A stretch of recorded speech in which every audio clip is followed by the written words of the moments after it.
बाजार में ऊपरी स्तरों पर दबाव है। ठीक ठाक कामकाज चल रहा था, लेकिन जैसे अभी हम लोग कहते हैं मजाक में कि मौके का लोग फ़ायदा उठा रहे हैं, तो एक्चुअली वो मौके का फ़ायदा उठा रहे हैं। बैंक निफ्टी रेड में आ गया है, 31 पॉइंट रेड में है और हायर लेवल पे लोग बिकवाली करके निकल रहे हैं। इसका एक लॉजिकल रीज़न भी है। देखिए, जिस तरह से अमेरिका में घटनाक्रम हुआ, 3 बैंक डिफ़ॉल्ट करे और उसके बाद उनको तुरंत सरकार ने आगे बढ़ के संभाला, तो सब कुछ ठीक हो गया। लेकिन इससे एक बात ये दिख रही है कि अचानक से कभी भी कहीं भी कुछ भी हो सकता है। तो हायर लेवल पे या कहीं पे भी लोग बहुत जिसको कहते हैं ना, रिस्क एवर्स हो गए हैं। अब वो इतना रिस्की ट्रेड नहीं करना चाहते, बहुत रुकना नहीं चाहते। और ये स्थिति जो है आपको हो सकता है दुनिया भर के अलग अलग बाज़ारों में दिखे, क्योंकि ये अचानक से जो कुछ हुआ ना, ये सरप्राइजिंग था। क्योंकि जिस बैंक, सिलिकॉन वैली बैंक की हम लोग बात कर रहे हैं, 2-3 दिन पहले उसको बेस्ट बैंक मिला था, उसकी रेटिंग बड़ी अच्छी थी और उसके कुछ अधिकारियों ने अपने 2-3 दिन पहले खूब भर भर के शेयर बेच लिए थे। तब सब लोग सो रहे थे और अचानक से 3 दिन बाद जागे तो उनको ऐसा पता लगा कि बैंक बहुत बुरी हालत में है। तो इसी को शायद हमारे ख्याल में ब्लैक स्वान कहा गया होगा कि अचानक से आपको पता चलता है। लेकिन दरअसल अचानक कुछ होता नहीं दुनिया में, सब कुछ पता होता है, कुछ लोगों को पता होता है, इसलिए उसको हम लोग ब्लैक स्वान कह देते हैं। बहरहाल ये एसवीबी कहानी है, लेकिन हमारा बाजार ऊपरी स्तरों पर प्रेशर झेल रहा है। थोड़ी ही देर में आपको निफ्टी लाल निशान में आता हुआ दिख सकता है। बातचीत करने के लिए हमारे साथ सर्वेंद्र श्रीवास्तव हैं, आज के मेहमान। सर्वेंद्र जी नमस्कार, कैसा लग रहा है बाजार आपको? सर्वेंद्र जी अनम्यूट करिए। जी माफी चाहूंगा। नहीं नहीं, बहुत बहुत नमस्कार जी नीरज जी। देखिए, आपकी जो चर्चा थी उससे एक ही कहावत याद में आती है, कहावत याद आती है कि हाथी के दांत खाने के कुछ और दिखाने के कुछ और। जो तो दिखता है वो कभी होता नहीं है और जो होता है वो कभी दिखता नहीं है।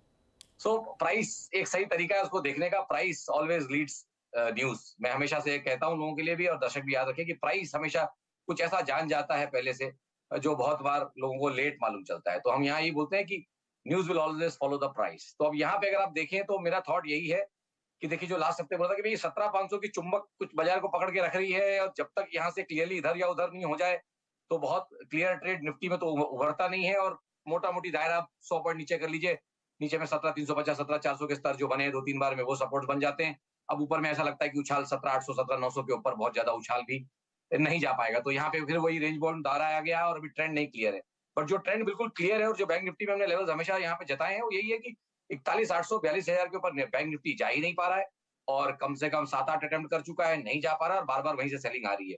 तो चिंता का विषय वहीं बना रहेगा, और थॉट यही रहेगा कि बैंक निफ्टी के जो नीचे के टारगेट्स अभी पेंडिंग है, काफी सारे मतलब फर्स्ट टारगेट्स तो आ ही गए, पर सेकंड टारगेट्स जो पेंडिंग है 39,300 39,500 के आसपास, आई थिंक वो निफ्टी ने जो लोस तोड़ दिए हैं वो बैंक निफ्टी को तोड़ने बाकी हैं। तो आई थिंक यहाँ पे मुझे अभी फिर भी डाउन साइड लगती है बैंक निफ्टी में। बाकी निफ्टी में थॉट वही है कि जब तक रेंज टिकी हुई है तब तक रेंज ट्रेडिंग करते रहें, बहुत ज्यादा कुछ ट्रेंड में करने के लिए नहीं है। तो बैंक निफ्टी में अभी और नीचे के स्तर देखने को मिल सकते हैं, ऐसा सर्वेंद्र को लगता है, और लक्षण तो वैसे ही दिख रहे हैं कि इसके।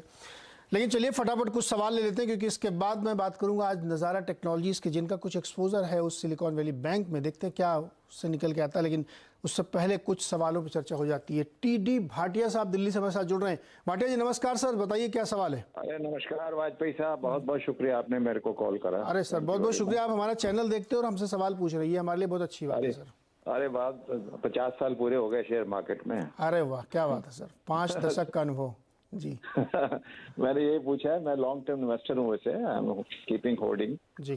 तो अभी मेरे को एवरेज मेरा 3250 में 500 आयशर मोटर है, और मैं लॉन्ग टर्म इन्वेस्टर हूँ। तो क्योंकि अभी क्वार्टर इसका दिसंबर अच्छा आया था, तो क्या और लेने का इरादा रखता हूँ, कुछ करना चाहिए नहीं? ओके सर्वेंद्र जी लॉन्ग टर्म के इन्वेस्टर हैं और बहुत अनुभवी इन्वेस्टर हैं। आयशर मोटर्स लिया इन्होंने 3250 पे, तो समय का तो खैर पाबंदी है ही नहीं, क्या और लेना चाहिए? लंबे समय के लिए निवेशित रहना चाहिए इसमें? नहीं देखिए, लंबे समय के निवेशक है तो जो अभी करंट स्थिति है, जो करंट इनकी पोजीशन उसमें बने रहे, नई राय तो मैं अभी जब तक, जैसे मैंने बोला, ओवरऑल क्लैरिटी नहीं आती तब तक नहीं दे पाऊंगा। तो नया लेने का राय बिल्कुल नहीं है। निफ्टी ऑटो इंडेक्स भी मुझे लग रहा है कि 3-6 महीने के लिए थोड़ा अंडर परफॉर्म करेगा। तो मेरा थॉट यही है कि out performance will get punished, under performance may gate rewarded. तो ट्रेड को फ्लिप करने का टाइम है। इनके बुक में जो जो अंडर परफॉर्मिंग स्टॉक इनके पास भी कुछ होंगे वो ले लें, और मे बी जो आउट परफॉर्मिंग स्टॉक्स हैं वो बेच दें। मेरी ब्रॉड राय ये रहेगी। बट आईशर में अभी नए निवेश की राय इन स्तरों से नहीं है। अगर किसी कारणवश 2550 2600 के एरिया में मिलता है, तब एक बार कहीं डेफिनेटली हम देख सकते हैं, बट वो जब होगा तब उस पर राय देंगे। ओके, तो अभी नई पोजीशन मत लीजिएगा सर, अभी जिसमें है उस पर बने रहिए, थोड़ा मार्केट ठीक ठाक होगा तो फिर आप इसमें ले सकते हैं। एक सवाल और क्विकली लेते हैं, राजवीर मुंबई से हमारे साथ हैं। राजवीर जी नमस्कार, बताइए। हाँ sir, Neeraj sir, good morning. मेरे पास एनसीसी है 6000 quantity at the rate of 7741 and I can like I have view of 1 year.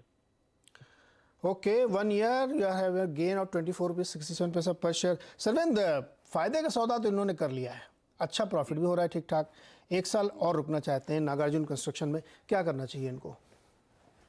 नहीं, रुकना चाहिए इनको, अगर इनके पास टाइम है तो रुकना चाहिए। प्रॉफिट में है सौदे में तो हमेशा एक क्या ध्यान रखें कि भाई जब आप लॉन्ग टर्म इन्वेस्टर भी हैं तो हम हमेशा ये राय देते हैं कि 15 से 20% का आपका फिर भी किसी भी पोजीशन में लॉन्ग टर्म वाले में भी स्टॉप लॉस या चेंज ऑफ व्यू या रिवर्सल या जिसको हम बोलते हैं रिव्यू पॉइंट, आप जो नाम देना चाहें, क्योंकि मैं यहाँ को इनको एक ब्रॉड ओपिनियन दे रहा हूँ, कोई हमारी एडवाइस नहीं है, बट मैं ये बोलता हूँ कि एक रिव्यू पॉइंट जरूर रखें, एक स्टॉप लॉस रिव्यू पॉइंट जिसको जो बोलना चाहें, और वो मेरे लिए इनके लिए रहेगा तकरीबन 82 के नीचे, 82 रुपए के नीचे अगर ये किसी कारण से जाएगा, जो कि तकरीबन मोटा मोटी 18% होता है, उसके नीचे किसी कारण से जाएगा तो ये ट्रेंड वीक हो जाएगा, जो करंट ट्रेंड है। तो वहां पे स्टॉप लॉस बना के रखें, और टाइम फ्रेम है इनके पास, होराइजन भी है, तो खड़े रहे बिल्कुल।